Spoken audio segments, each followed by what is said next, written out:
আর তোরা ফুটোকে পেলি বা কোথায়? ওকে তোরা কোথার থেকে আনলি? এইসব তো কিছুই আমার মাথায় ঢুকছে না। আরে কাকু, কালকের ওই লাশটা ওটা আমাদেরকে পুরোপুরি ভয় দেখানোর জন্য পাশের ক্লাবের একটা চাল ছিল।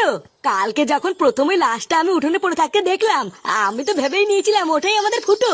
কিন্তু এই যে আমাদের পল্টুদা লাশটা প্রথম দেখে বুঝতে পেরে গেছিল ওটা আমাদের ফুটো না। লাশ দেখে বুঝতে পেরেছিল মানে? আমরা যেখানে কেউই বুঝতে পারলাম না সেখানে পল্টু কি করে বুঝলো? আরে কপালে টিপ দেখে গো কাকু, আমাদের ফুটো সব সময় কপালে একটা সিঁদুরের ফোঁটা টিপ দেয়। কিন্তু কালকের ওই লাশটার কপালে কোন রকমের কোনো সিঁদুরের ফোঁটা টিপ না দেখেই তো পল্টুদা আমাকে বললো, পল্টুদা এটা তো ফুটো। চুপ! ভালো করে লাস্টের দিকে তাকিয়ে দেখ, এটা আমাদের ফুটো না। ওই দেখ, এর কপালটা পুরো ফাঁকা, কিন্তু আমাদের ফুটো ওর কপালে সবসময় একটা সিঁদুরের ফোঁটা টিপ দেয়। তুই ভুলে গেছিস? এই সবই হলো আমাদেরকে বোকা বানানোর একটা চাল, বুঝলি? তাহলে এবার কি করবো পল্টুদা? এবার আমি যা বলবো তুই কোনো প্রশ্ন না করে শুধু তাই করবি। কাকু, ও কাকু তাড়াতাড়ি আসো, ফুটো ফুটো।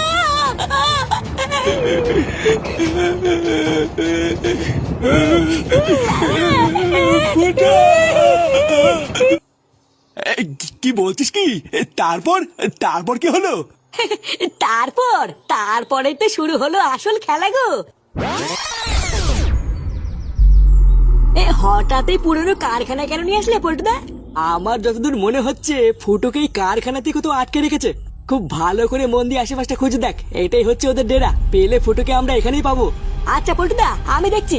তুই এই দিকটা দেখ, আমি পিছন দিকটা দেখছি। আর হ্যাঁ, কোনো কিছু দেখতে পারলে সবার আগে আমাকে ডাকবি। আচ্ছা ঠিক আছে।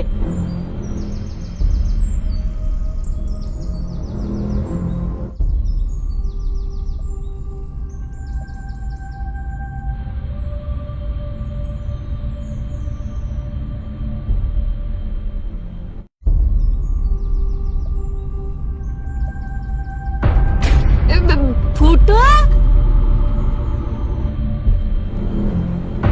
ফুটো, ফুটো তুই ঠিক আছিস তো? তুই একদম চাপ নিবি না, বুঝলি? আমরা সবাই চলে এসেছি।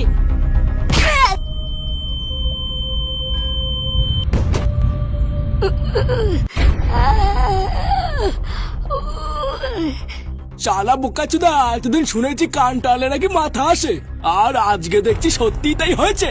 কিরে গুদমানি বেটা, গন্ধে গন্ধে ঠিক খোঁজ পেয়ে চলে এসেছিস তাই না? এই সেই দিনকে এই সেগো মানেটাও ছিল না? আরে শুধু কি ছিল, এই চুদির ভাইটাও বিশাল চুদুর বুদুর করছিল সেদিনকে। ভালোই হয়েছে, লেওরা আজকে এক ঢিলে দুই পাখি মারবো। পল্টুদা!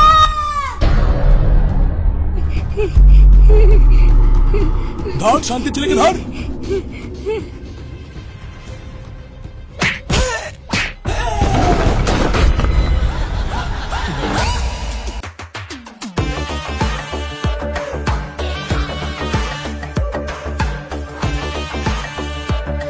পল্টুদা, ওই যে ওরাই ফুটোকে তুলে এনে মেরেছে।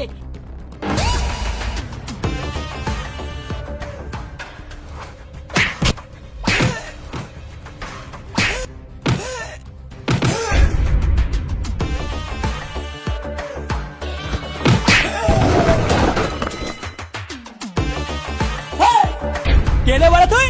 চোরের বাচ্চা তোর এত বড় সাহস? বাঞ্চদ এখানেই মেরে পুঁতে দেবো।